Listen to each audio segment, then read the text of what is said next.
जैसा कि आप सभी जानते हैं कि बेसिक कंप्यूटर एक ऐसा सब्जेक्ट है जो आज के सभी कंपटीशन लेवल एग्ज़ाम्स में आता है। इस सब्जेक्ट को अच्छे से तैयार करने से आपके 15 से 20 मार्क्स किसी भी एग्ज़ाम के लिए तैयार हो जाते हैं।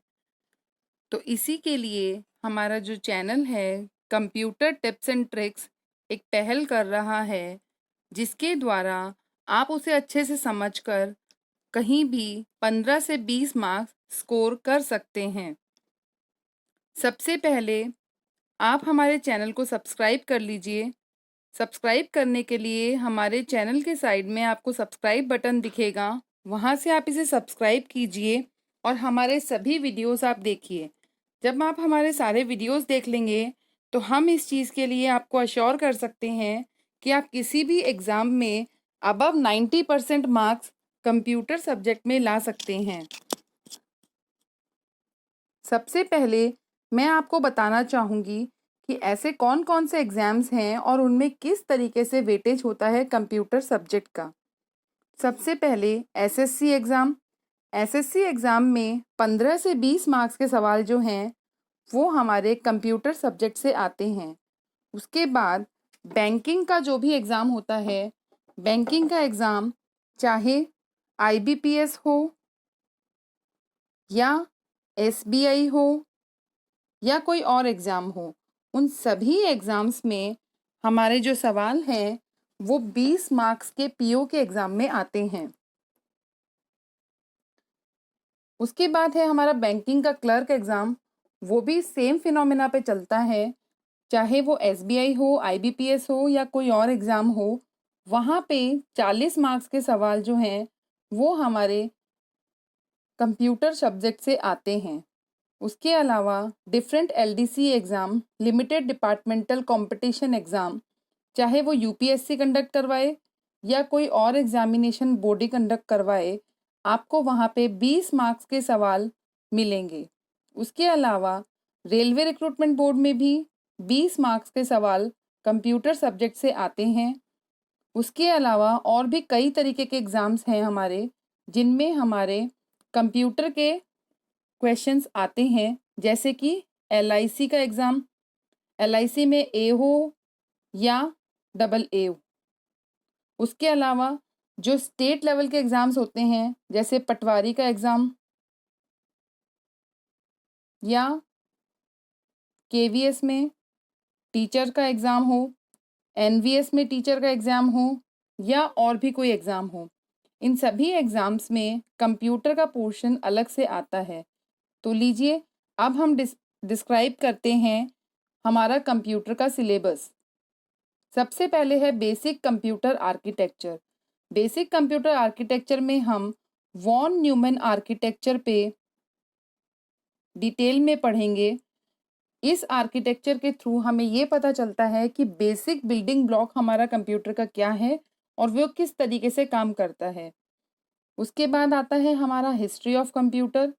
हिस्ट्री ऑफ कंप्यूटर में हम पढ़ेंगे कि कंप्यूटर जो है वो लैंग्वेज के रूप में डिवाइड हुए, वो ईयर्स के रूप में डिवाइड हुए, उनकी क्या टेक्नोलॉजी थी, ये सब चीज़ें हम यहाँ पढ़ेंगे। उसके बाद है हमारा मेमोरी पोर्शन। मेमोरी पोर्शन के अंदर हमारा आता है प्राइमरी मेमोरी, सेकेंडरी मेमोरी और एक और होती है हमारी कैश मेमोरी। ये तीनों मेमोरी के बारे में हम डिटेल में यहाँ पढ़ेंगे। उसके बाद है हमारा हार्डवेयर और सॉफ्टवेयर पोर्शन। हार्डवेयर और सॉफ्टवेयर पोर्शन में हम पढ़ते हैं कि हार्डवेयर क्या होता है, वह कंप्यूटर के पार्ट्स, जिन पार्ट्स को हम हाथ से छूकर टच कर सकते हैं। The parts that we can touch from our hand are called hardware devices, जैसे कि कीबोर्ड, माउस, प्रिंटर, मॉनिटर, ये सभी डिवाइसेस हार्डवेयर डिवाइसेस होते हैं। उसके बाद होता है हमारा सॉफ्टवेयर पार्ट। सॉफ्टवेयर के अंदर जैसे मान लीजिए पेंट, जिससे हम ड्राइंग कर सकते हैं, या वर्ड, जिसमें हम लिख सकते हैं, या नोटपैड, जिस पे भी हम कुछ लिख सकते हैं। तो ये सभी डिवाइसेस जो हैं ये सभी सॉफ्टवेयर जो हैं ये प्रोग्राम्स होते हैं जो यूज़र्स की हेल्प के लिए काम में आते हैं, पर हम इन्हें छू नहीं सकते, इसीलिए सॉफ्टवेयर कहलाते हैं। तो इस पोर्शन को हम डिटेल में बाद में करेंगे। उसके बाद आता है हमारा डेटाबेस। डेटाबेस जो है वो बेसिकली हमारा बैंकिंग वाले एग्ज़ाम्स में उसका ज़्यादा फोकस रहता है। इसके अंदर हम मेनली जो फोकस करेंगे वो 2 चीज़ों पे फोकस करेंगे। एक तो हम एसक्यूएल पे करेंगे और एक हम एमएस एक्सेस पे करेंगे। इन दोनों का डेटाबेस इसमें हम डिटेल में पढ़ेंगे। उसके बाद है हमारा डेटा कम्युनिकेशन। डेटा कम्युनिकेशन के अंदर हम क्या करते हैं कि एक हमारा सेंडर है जो हमारी इन्फॉर्मेशन भेज रहा है, एक हमारा रिसीवर है जो हमारी इन्फॉर्मेशन को रिसीव कर रहा है। तो एक एस है और एक आर है। तो एस अगर अपना डेटा भेजता है और आर बदले में उसे जवाब देता है, तो वो किस तरीके से अपना डेटा भेजेगा और किस तरीके से उसे जवाब मिलेगा, ये होता है कम्युनिकेशन, कि डेटा को कैसे भेजना है फॉर कम्युनिकेशन। तो इस पोर्शन में हम वो सब चीज़ें डिस्कस करेंगे। उसके बाद है हमारा नेटवर्किंग। नेटवर्किंग में हम मेनली 3 चीज़ें पढ़ेंगे, लैन, मैन और वैन। लैन, मैन और वैन जो हैं वो है हमारा local area network, wide area network और मेट्रोपॉलिटन एरिया नेटवर्क। अगर हम एक घर में या एक बिल्डिंग में सेटअप करते हैं तो वो हमारा लैन कहलाता है। उसके बाद अगर हम एक शहर में सेटअप करते हैं तो वो हमारा मैन कहलाता है। और उसके बाद जो पूरा हमारा इंटरनेट है पूरी दुनिया में, वो हमारा वैन कहलाता है। इसके अलावा इसमें हम एक PAN पैन भी पढ़ेंगे। पैन होता है पर्सनल एरिया नेटवर्क। अब ये चारों जो हैं वो एरिया वाइज डिवाइडेड हैं, फ्रीक्वेंसी वाइज डिवाइडेड हैं और सिग्नल वाइज डिवाइडेड हैं। तो ये सब चीज़ें हम डिटेल में करेंगे। उसके बाद है हमारा इंटरनेट। इंटरनेट में हम उसका कंसेप्ट क्या था, किस तरीके से वो आया, कैसे वो डेवलप हुआ, वो उसकी हिस्ट्री थी, उसका वर्किंग एनवायरनमेंट क्या है, मतलब हम किस तरीके से डेटा भेज सकते हैं, किस तरीके से वो काम करेगा, डिफरेंट डिफरेंट एप्लीकेशंस कौन सी हैं जो हम इंटरनेट पे यूज़ कर सकते हैं। जैसे आजकल हम ऑनलाइन ही PDF को वर्ड में कन्वर्ट कर सकते हैं, कोई भी वीडियो को मर्ज कर सकते हैं, वीडियो में से हम ऑडियो अलग कर सकते हैं। तो ये सारी की सारी एप्लीकेशंस हमारी इंटरनेट पे अवेलेबल हैं। तो हम इन सभी के बारे में डिटेल में करेंगे। उसके बाद है हमारा security tool, virus and hackers. ये जो टॉपिक है वो प्रीवियस वाले टॉपिक से ही डिराइव्ड टॉपिक है, क्योंकि अगर हम इंटरनेट यूज़ करेंगे तो उसके लिए हमें सिक्योरिटी तो देखनी ही पड़ेगी कि हम पे कोई अटैक ना हो जाए, हमारे सिस्टम पे कोई अटैक ना हो जाए, हमारा डेटा कहीं लीक ना हो जाए। अब जो वायरस होते हैं वो वैसे प्रोग्राम्स होते हैं जिनके थ्रू हमारे कंप्यूटर पे अटैक हो जाता है और हमारा डेटा जो है वो लॉस कर जाता है।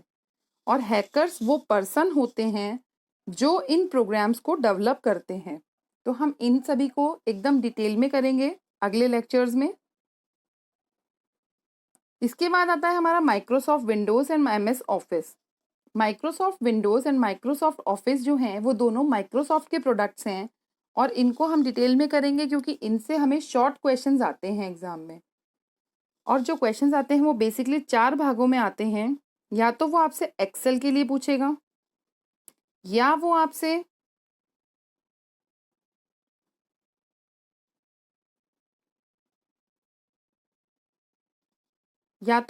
एक्सेल के लिए पूछेगा, या वो आपसे वर्ड पे पूछेगा, या वो आपसे PPT के बारे में पूछेगा, या वो आपसे MS एक्सेस के बारे में पूछेगा।